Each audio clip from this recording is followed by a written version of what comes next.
À votre service. Au revoir. Des plateaux entiers de téléconseillers aux petits soins pour leurs clients. Je vais vous prendre un rendez-vous en agence, monsieur, d'accord? On se croirait dans le service après-vente d'une grande compagnie. Automatiquement, vous allez arriver sur notre page d'accueil. Comme dans une multinationale, l'efficacité de chaque agent est surveillée. Celui-ci, par exemple, répond à son 22e appel depuis un peu plus de 13 minutes.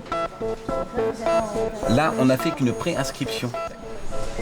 Sur cette plateforme, on renseigne, on donne des rendez-vous aussi. Et j'ai un rendez-vous pour mercredi, le 30, là, dans 2 jours, à 15h. Mais on ne vous vend pas des cuisines ou des abonnements. D'ailleurs, on ne vous vend rien. Ces agents sont là pour vous aider à retrouver rapidement du travail. Dernier jour travaillé, payé le 16 juillet.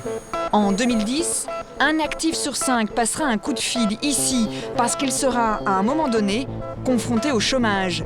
Il fera appel à ce nouveau service de l'État, Pôle emploi. La France compte aujourd'hui près de 3 millions de chômeurs. Avant, pour les aider, il y avait l'ANPE et pour les indemniser, les ACEDIC. Aujourd'hui, un seul nom, Pôle emploi. Une nouvelle administration présentée comme plus simple, plus rapide, plus efficace. Une fusion lancée par le chef de l'État et présentée comme une révolution avec une ambition, un meilleur suivi des chômeurs. Je souhaite pour la France le meilleur service public de l'emploi. 2 ans plus tard, nous avons voulu comprendre comment les conseillers travaillent en coulisses.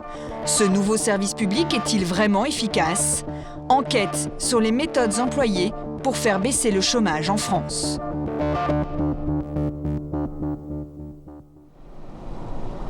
Quand on perd son emploi, a priori, tout est mis en œuvre pour s'occuper de vous le mieux possible.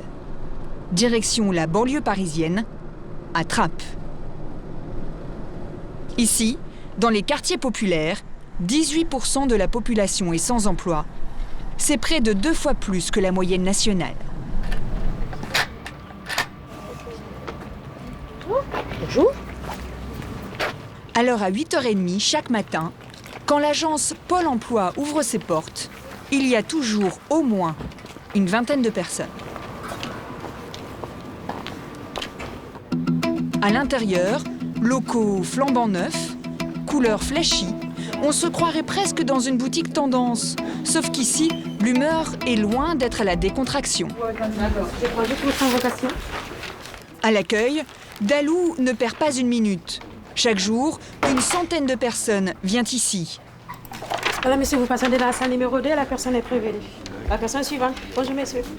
Préférez passer par ma collègue? D'accord, monsieur, bonjour.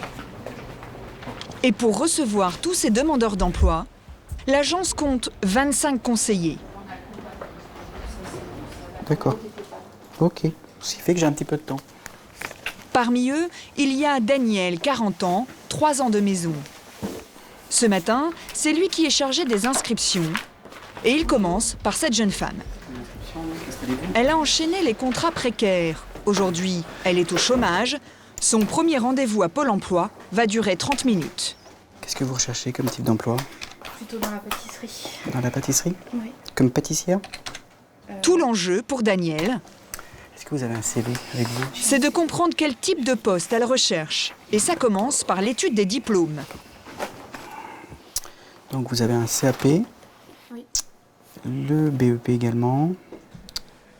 Daniel veut en savoir plus encore. Et pour ça, il peut compter sur ce logiciel. À chaque métier, sa liste de compétences. Rien que pour la pâtisserie, c'est très précis.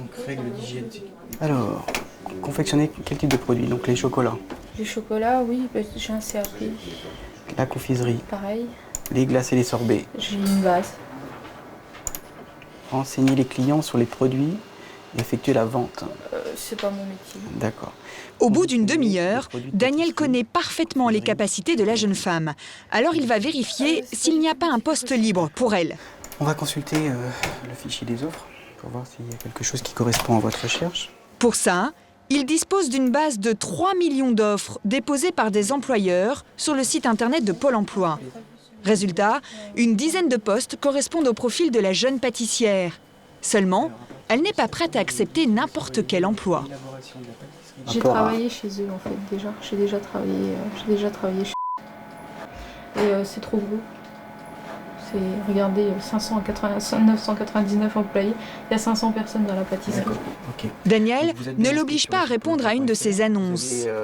Il la laisse repartir sans insister. Pour lui, cette jeune femme est loin d'être une urgence. Je vous souhaite une bonne fin de journée, bonne recherche et bon courage. Elle est au chômage depuis très peu de temps. Pôle emploi va donc d'abord la laisser faire des démarches toute seule. En revanche, c'est pour les demandeurs de plus de 3 mois que les choses se compliquent.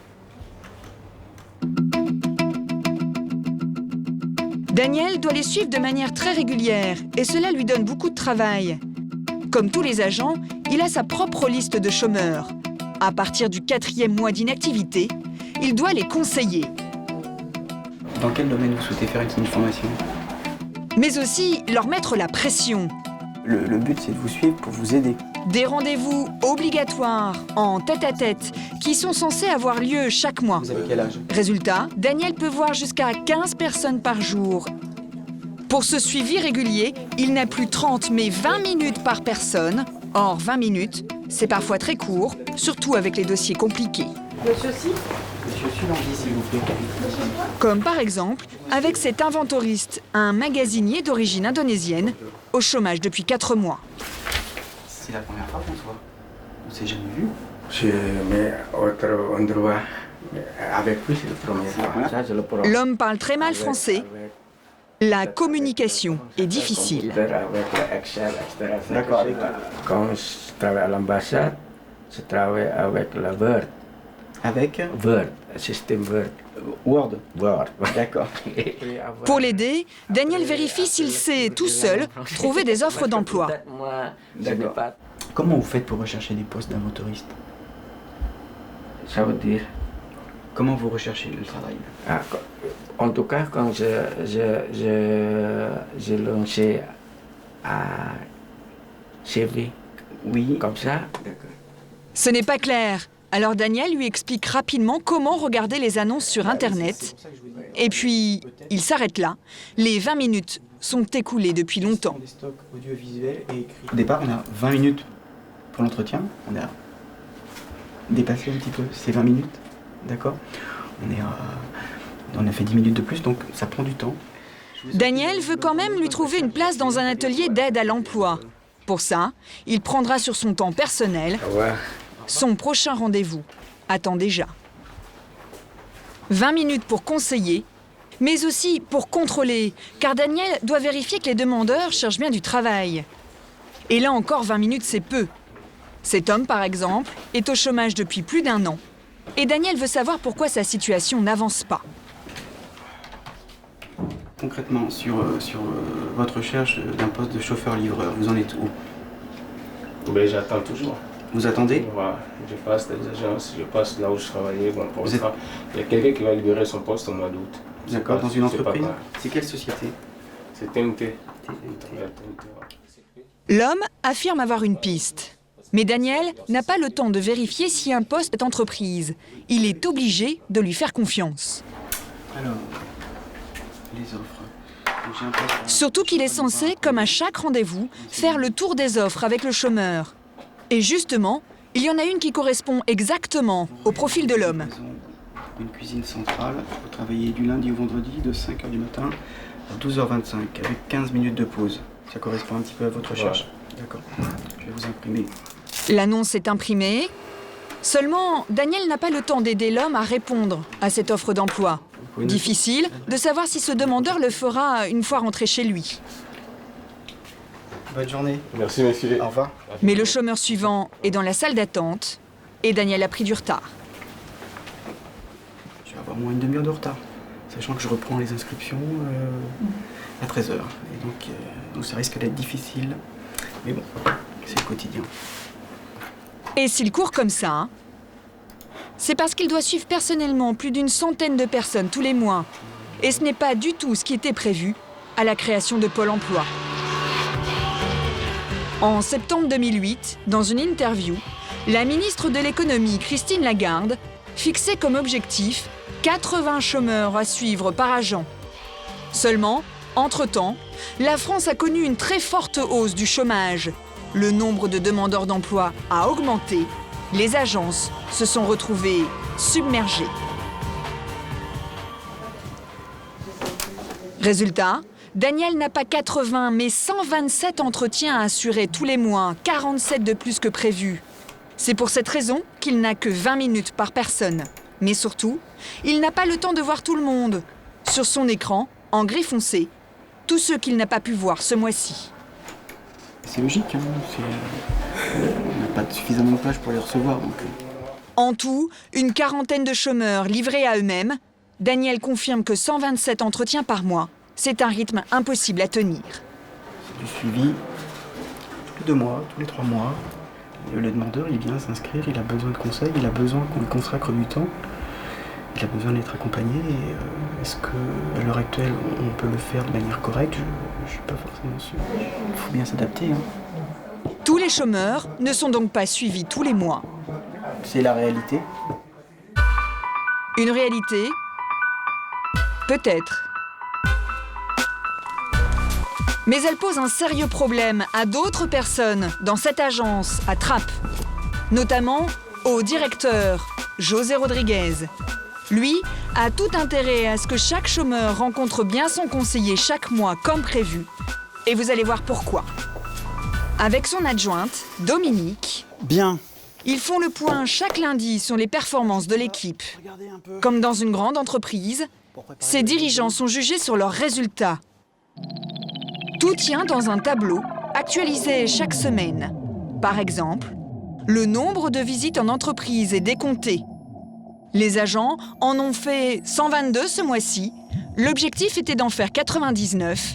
Résultat, grand soleil pour cette ligne-là. En revanche, pour le nombre d'offres d'emploi enregistrées, c'est mauvais temps. Enfin, sur le suivi mensuel des demandeurs, le ciel est nuageux.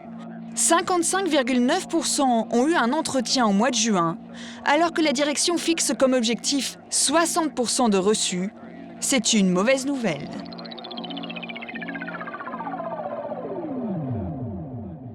On est un peu éloigné de la cible, un peu fort là quand même. Car il faut que les résultats soient bons pour que les 2 directeurs puissent toucher leur prime de fin d'année. Elle peut atteindre 5 000 € et lorsque l'on connaît leur salaire, c'est loin d'être négligeable. Tous les deux, vous avez des salaires qui tournent autour de combien? Bon, je peux le dire, j'ai un salaire qui tourne aux alentours de 2100 € par mois net. Pour être sûr de toucher une prime, il faut afficher de bons résultats. Alors, quand les agendas des conseillers sont pleins, les agences ont une nouvelle méthode, le suivi des chômeurs par téléphone. Pôle emploi, bonjour. C'est plus rapide, 15 minutes par personne maximum. Et parfois, cela va encore plus loin. Direction le sud de la France. Pour atteindre ses objectifs, une agence a trouvé une solution bien pratique. Mais vous allez le voir, le suivi mensuel proposé aux chômeurs n'a alors plus rien de personnel. Nous avons rencontré un conseiller qui a accepté de nous en parler de façon anonyme. Dans cette pochette, la dernière trouvaille de Pôle emploi pour le moins surprenante. Un courrier envoyé il y a quelques mois à une centaine de chômeurs. Un simple imprimé avec des cases à cocher. Travaillez-vous en ce moment? Êtes-vous toujours à la recherche d'un emploi? Au total, 8 questions, très classiques. Ce questionnaire, il remplace un entretien. Comme on n'a pas les moyens de recevoir les gens, tout le monde, là, en l'occurrence, dans l'agence où ça a été fait, on a envoyé un questionnaire en lieu et place d'un entretien. C'est-à-dire qu'on considère qu'on a reçu la personne? Oui, sur informatique, c'est enregistré comme tel. L'intérêt, c'est d'alimenter les objectifs. Des objectifs atteints officiellement? Mais en réalité, les conseillers ne voient plus du tout certains chômeurs. Celui-ci précise en juin 2010 qu'il n'a eu aucun entretien depuis juin 2009, c'est-à-dire aucun entretien personnalisé depuis 1 an. Des rendez-vous mensuels par téléphone ou sous la forme de questionnaires à renvoyer. Malgré ces petits arrangements, les agences Pôle emploi restent submergées. Il est parfois même difficile d'obtenir un rendez-vous avec son conseiller. Alors, quand on a la chance d'avoir un entretien, mieux vaut ne pas le rater, car une absence peut vous coûter très cher.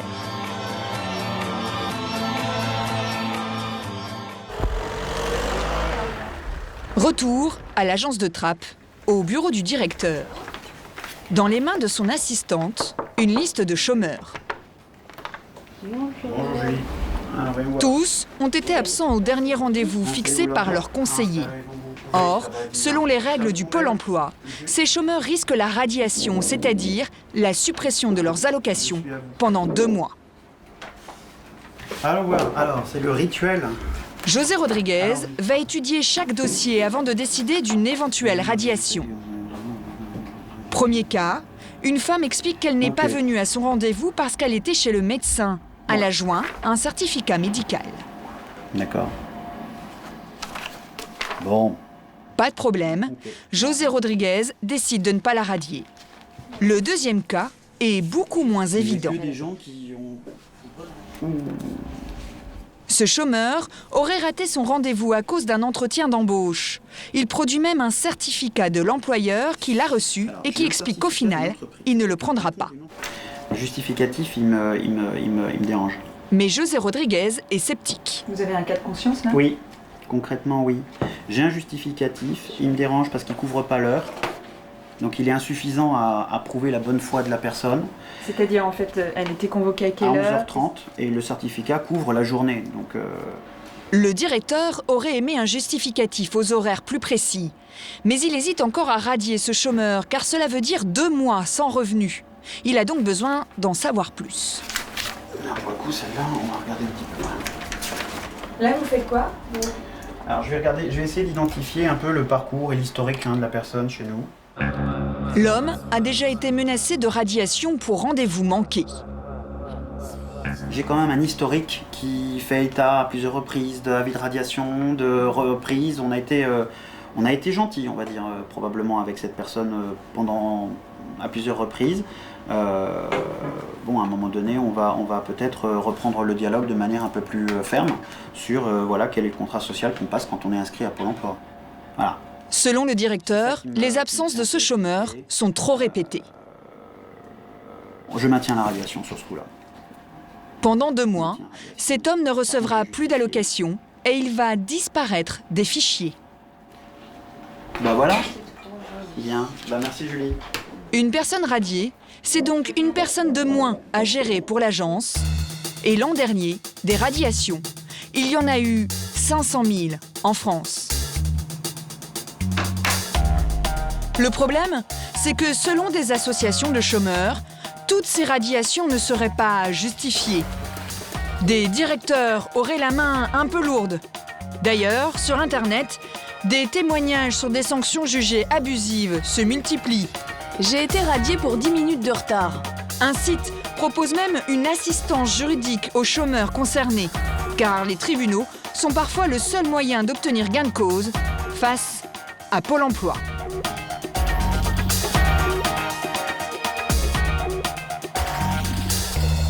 Tarare, dans la banlieue lyonnaise. C'est ici qu'habite Ludovic, 29 ans, assistant de gestion au chômage depuis mai 2009. En février dernier, il reçoit ce mail de sa conseillère. Vous êtes radié depuis le 4 février. Motif, il ne se serait pas présenté à son rendez-vous mensuel. Problème, Ludovic n'a reçu aucune convocation chez lui. La convocation comme l'avertissement avant radiation, je ne les ai pas reçus. C'est ce que j'indique dans le mail suivant, en disant que du coup, je souhaitais qu'il revienne sur la décision, puisque moi je n'étais pas informé de ce rendez-vous-là. Ça me semblait très difficile d'être radié pour ce motif-là. Malgré ses courriers, 2 jours plus tard, il reçoit une autre lettre signée cette fois-ci du directeur de l'agence. La radiation est confirmée, Ludovic est père de 2 enfants, il n'a plus aucun revenu. Pôle emploi lui coupe les vivres pendant 2 mois. C'est ce simple petit papier qui indique que vous n'avez plus de quoi vivre, vous ne pouvez plus payer vos factures, vous ne pouvez plus nourrir vos enfants, voilà. Ludovic est d'autant plus révolté qu'il n'avait jamais manqué un seul rendez-vous à Pôle emploi. Ça me semble disproportionné, quoi. Compte tenu de ce que cela engendre, c'est très lourd, c'est très, très violent. On est face à une machine et pas face à une organisation humaine, on est vraiment face à une machine. Une machine contre laquelle il décide de se battre. Il saisit le tribunal administratif et il gagne. Pour le juge, la radiation de Ludovic est abusive, il ordonne sa suspension. Comme Ludovic, l'année dernière, près de 4000 chômeurs ont saisi la justice en raison d'un litige avec Pôle emploi. C'est 4 fois plus qu'il y a 4 ans.